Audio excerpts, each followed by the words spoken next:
terror in the flesh. You should look at the McFarlane Toys movie Maniacs, Species 2, Eve.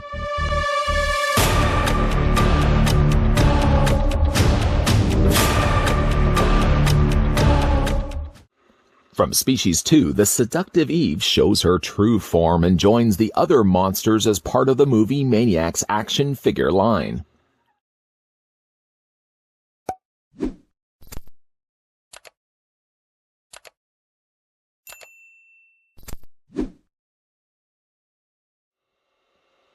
Before we spend some quality time with Eve, just an FYI, not a good idea. How about the first thing we do is figure how tall the movie Maniacs Eve is by grabbing my trusty ruler. I'm going to put it as close to her head as I can get it. And if we factor in the height of her hair, brings the figure to around 7¼ inches in height, or about 18½ centimeters tall. Eve is actually one of the very few movie Maniacs that I haven't yet looked at here on this channel, already covering other movie Maniacs alumni like Freddy Krueger, Leatherface, and Jason Voorhees from this wave. Ironically enough, the only two figures that I hadn't looked at was Species 2 Eve and Species 2 Patrick. Lo and behold, I was going in my storage locker one day looking for something else, and lo and behold, tucked away in the back bottom corner was still a sealed Eve. I thought, why not? If I'm going to be opening up the figure anyways, we would actually be able to have a chance to look at her here on this channel. And if you have ever owned this original Eve, let me know down below in the comments section. It's always fun to kind of go back and look at some of these slightly older figures. And in a case like Eve, examples of her as an action figure are few and far between. In fact, the only other Species Eve that I can even think of is the larger 6-scale figure that we actually got from 3-0, which I've actually done a review of that one if you'd like to check it out. Before we actually dabble into the figure's accessories, why don't we first take a stroll down memory lane and look at the little pamphlet that comes included with it. This, for me, screams 90s. In fact, if you were to take yourself a 90s horror film trailer, you're pretty much getting the same thing here as an actual pamphlet. It's just a lot of Mod Podge of colors thrown together, all brightly lit, advertising things like Dark Ages Spawn. Advertising Spawn Series 12, and one of my personal favorites, of course, the movie Maniacs, that we've looked at several times here on this channel. On the back of it, again, very bright colors advertising Kiss Psycho Circus, Spawn 2 Series 10, and down below advertised Todd McFarlane's Monster line, which we've also looked at here on this channel too. It's like holding on to these pamphlets. Even though it's really hard to make out what's all going on this pamphlet because it's so busy, I always like holding on to them nonetheless. One other thing that really dates this figure line is the fact that all the figures back then would have come included with poster display stands. Back in the day, that was quite the thing, and I almost feel like it's a lost art, the fact that now newer figures aren't getting sort of that same treatment. Again, one of the more charming aspects, I think, of the movie Maniacs line. So, for example, off to the far left, you may already see it right there, is a poster standee of Species 2, which I guess is my only real disappointment when it comes to this, is the fact that they didn't have the chance to use Species 1, which I think is a much better poster between the two. Of course, Species 2 still stars Natasha Henstridge. Meow. I think she was also in a movie with Jean-Claude Van Damme, right around the heights of her popularity, and I think it was called Maximum Risk, in which he played twins. Another twin movie starring Jean-Claude Van Damme was Double Impact. He seemed to like playing twins a lot. I think there was another one where he played clones. Anyways, we'll talk about Jean-Claude in another time. Anyways, though, you can see that the poster there features the Species 2. Generally, these being that they're cardboard and just really contained inside these plastic frames, they're always prone to getting bent, creased, wrinkled, or just looking like somebody just took a fist and just slammed into the front of it. It's certainly not flat, certainly not smooth, and the poster at least has seen better days versus some of the other ones that I have still in my collection. But again, I kind of always wish that they could have put a backing on the backs of these. I know this is the place where, of course, they've added the dollops of glue and they just stick on the poster, maybe not making a sound like that. As for the actual poster standee, if you collect the Series 1 movie Maniacs, so you're pretty much going to be getting this exact same standee. They did simplify things later on with the later waves where you only got like sort of the bottom end of it. And that was the thing. That even worse held on to the posters. Those posters would always be destroyed. Anyways, down below, you've got the movie Maniacs brushed and with some nice darker paint. It certainly does bring some of the details out. The thing about these movie Maniacs is, depending on which figures you have, if your friend has this figure, for example, Not only is this standee something that may change from your friends to yours, but also the figures sometimes showed quite frequent changes in their paint jobs. So like for like the display stand, for example, I've seen certainly instances where the movie Maniacs standee was a lot more of a darker yellow. I mean, in this case, for Eve, it's much more paler, but you can still see that there's the skulls down below, a nice little stacking of skulls, a couple of skulls, then rodents down below, and it even kind of looks like there's a skull hand holding on to the side. It's very much something that looks like it's inspired by H.R. Giger, which is somewhat ironic because Eve is based on H.R. Giger's design. I don't know if anyone else wanted to see this. Okay, we can put that to the side. Yes, Species Eve is based, well, the design of her was based on Giger's work, and you really much see the influence of a xenomorph when it comes to the design of Eve. A little more simplified, a lot more feminine than a regular xenomorph. But again, as we look at it, you can see very much a lot of the alien aspects incorporated into Eve as well. One other thing that comes included with the figure is this roaming head that looks like it's just been decapitated. It's laying by her foot. We'll have a look at that right now. The head sculpt for its time, I mean, it does have a little more of a dated look to it by now, by today's standards, but still a pretty good looking head sculpt. It has Eve screaming. What is she screaming at? I don't know. Maybe because she was in Maximum Risk with Jean-Claude Van Damme. I'm going to talk about that on another day, I think. But the head sculpt is really good. Again, it kind of looks like a Bride of Frankenstein mixed with a xenomorph. I guess that was the intended idea when he first designed Eve. And she has these little horns that stick out from the side, which actually are softer plastic, less likely to break.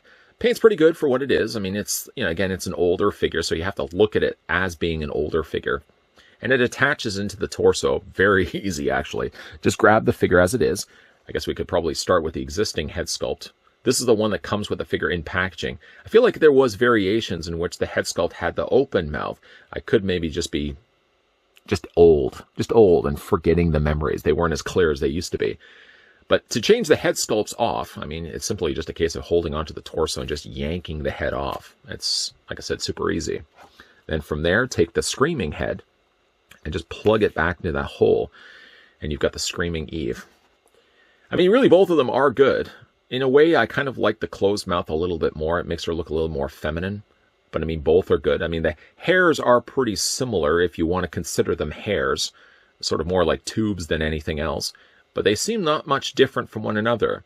In fact, really, the only thing that's different between the two is the fact that the screaming head does have the protruding horns, which this one doesn't have. And, of course, this one does have the more open eyes and open mouth as well. Both, again, are good-looking head sculpts. Maybe what we'll do is, seeing as we've already had this one attached to the figure, we'll just do one quick time for you guys to see what it looks like.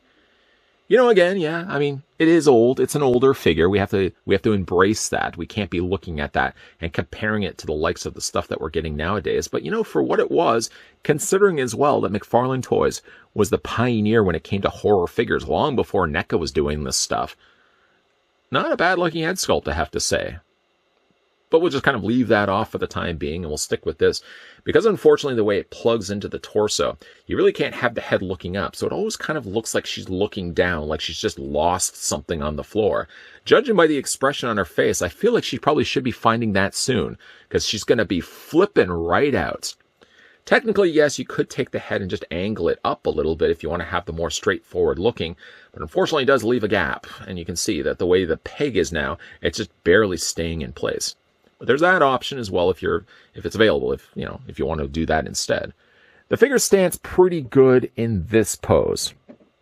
And I draw the attention specifically to this pose because you really do have to balance the figure to get her standing appropriately. One good thing is, even though the figure doesn't come included with it, she does have peg holes in the undersides of her feet. So if you do have yourself a display stand, you can easily just attach it onto the bottom. You don't even have to worry about the fuss and muss of trying to get her to stand properly. But it's one of those cases, and if you've ever owned an older McFarlane toy, you already know where we're going to go with this. Yeah, there is swiveling in her thigh, for example, and there's a hinge in her knee, which we'll talk more about when it comes to the articulation. But anything beyond the point of what we're doing right now, is going to throw off her balance. The way they've arched her feet, not only angling the leg back, but also arching the way that they've done the ankle, it really does cause a big problem when it comes to the figure being able to stand properly. That, just again, outside of what I'm doing right now, even then, she has a balancing issue. You sort of have to just get that sweet spot going, and then hope Just pray that no one comes into your collection room and starts moving her legs around, because you have to kind of remember the way that you had it before. Even before I had it fine, and now again, I'm just having real issues getting her to stand. There you go. Like I said, finding that sweet spot on Eve, that doesn't sound right, really does guarantee that the figure's not going to have any difficulty standing. Any little bit of moving, though, the ankles or the knees, any little bit of moving of the thighs, for example, just write off the fact that the figure is even going to have any real ease standing and all. Because she does also have articulation in the elbows, you can actually extend also out the arms. The arms do have a swivel here, which I guess we could talk a little more about the articulation now. The elbows do swivel. Actually, you know what? We'll start with the head sculpt. Because the head is on a ball joint, or a peg joint, it only just allows the head to rotate all the way around this way. You can look it up and you can look it down, but any little bit of that just causes gappage to develop in between the neck and the rest of her body. Her arms do rotate, yeah, that's fine. It rotates all the way around. She does also have a hinge in the elbow, and she has a rotation in the hands. Now, you can also have the hands sort of angled out like this, almost as if she's reaching out for her prey. You can do that as well. And that does look nice, but again, it's going to throw off the balancing of the figure. Again, you just have to find that sweet spot. The figure does also have, again, already discussed, swivels in her thighs and also hinges in her knees, but don't do too much to change what you're doing right now. Leave it as is. Don't touch it, whatever you do, because of course that's going to cause difficulties. Quickly spinning the figure around. I know we sort of wanted to wrap things up with articulation, but we draw quick attention to the fact that she does have sort of these feathered spikes that stick out from her back. They're softer plastic and less likely to break. Sort of feels somewhat relaxing, in fact, to run my fingers across it. That's kind of disturbing. She does have some nice coloring going for her, primarily sort of an off black color that they brushed then with the gold over top of it. And then from there she has these accented areas that are sort of an off purple color, outlining the top areas of her torso, and also outlining the areas down below of her lower waist as well. And then she sort of has these little softer pieces, these little, for no other reason than just to add something designed to the character. She's got these like little sticks that are attached to the sides of her legs. She also has it on the backs of her calves, and she also has it on the backs of her ankles as well. So she's really a pretty decently sculpted figure, again, for her time. If you were to compare her, say, with some of the stuff that we're getting nowadays, then Eve would look, yes, outdated. Again, just to get her stand properly. Oh, my kingdom for a display stand. That would certainly make things a lot easier for displaying her. Of all the figures of this first wave of movie Maniacs, Eve is the one that seems to stand the worst. Just again, by the way that they've sculpted the legs, giving her sort of, again, a pre-pose arch on both her knees and her ankles, really wreaks havoc again when it comes to getting in the figure to stand properly. I don't even know if I'm going to be able to get her to stand properly. I might even just cheat. I think I'm going to get myself a display stand, I think, when it comes to final looks of the figure, because to do this for the rest of this review would be monotonous. It would be monotonous for the person that's doing it behind the camera, and certainly would be monotonous for you, the viewing audience, to have to sit there and watch me have to suffer through that for the next 5 to 10 minutes to get poor Eve to stand properly. Not only were these poster standees good for telling you what movies these figures were from, but in some of the cases, like Eve, for example, it certainly helps to keep the figure from falling over. I literally just have her leaning against it right now. Now, Eve actually is a pretty good-looking figure, and all things considered, we don't really have a lot of Eve figures to pull from anyway, so it would be very difficult just to compare her with another Eve figure and say, Eve, this one from Movie Maniacs, was sort of the more primitive-looking design one. The only other one we, again, have to go by is the one that was released by 3-0, which was a completely different monster figure altogether. Really like that one, and if you guys haven't had the chance to check out the review of it, feel free to go and give that a gander. But, you know, for Eve, for what it is, it's a slightly older figure, and we all sort of have to embrace the age of these figures. What did they come out, like late 90s? Like 1998? I seem to recall these coming out like the late 90s and finding them all at my local Kmart's. I picked up all of them at the time, and I think this is even still the original Eve that I had from my earliest days of collecting Movie Maniacs. For some strange reason, even though I did review Jason Voorhees, and I have reviewed Freddy Krueger, and I did have a look at Leatherface, Eve and Patrick, surprisingly both from Species 2, never had a look at, until at least now. Eve, for what it is, for a figure of this time, holds up, I think, all right. I mean, she's a little limited when it comes to the articulation, but considering the fact that she does have two different swappable heads, one is of a screaming face, one is a regular neutral face, that's not bad, considering, again, the age of what these figures were. Is she my favorite from the movie Maniacs Series 1 wave? No. That award would be given to Jason Voorhees, and I think probably a close second to that would be the Leatherface. Eve doesn't sit too far on the list, too far down on the list. The bottom lowest figure would be the Patrick. I don't even think I really rushed to get Patrick the first time I was collecting these.